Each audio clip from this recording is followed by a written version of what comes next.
the very first thing I did, and there's a lot of non-OSU things you do too, just public appearances and things like that. The very first thing I did was a karate tournament. They said we're having a karate tournament at Gallagher, Iowa, and they said, could you just come by and walk in the door and wave at everybody, and since it's in our house, come by and say hello. I said okay. Well, I walk in the door and I sneak under the bleachers where we kind of had a spot where we could get our stuff on and be able to come out.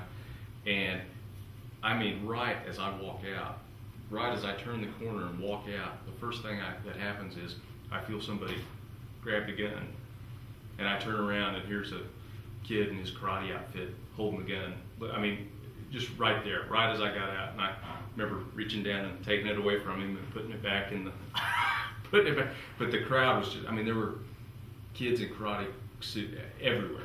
I mean, there must have, I can't even tell you how many kids must have been at that place. It just got absolutely mobbed as soon as I came out from underneath the bleachers. So about 5 or 10 kids deep is so. You talked about appearances, public appearances. Could you kind of describe what first of all, how many appearances did you make, athletic and publics, in your years you worked on average? Between the two of us, we made over 500 appearances, and I want to say my last year I made over 300, and that's everything from the Founders Day parade in Glencoe to birthday parties to of course all of the OSU events. I mean, any grand opening of grocery store. I mean, anything that we can fit in time-wise, we'll try to be at. Was your Pistol Pete experience anything like you thought it was going to be, John? I mean, based on your expectations going in? Oh, I mean, from what I thought it might be to what it actually was, I mean, it was exponentially different. I mean, truly a life-changing, deal. I thought I bled orange before, but afterwards, I mean, it's just because you get, when you get the chance to meet,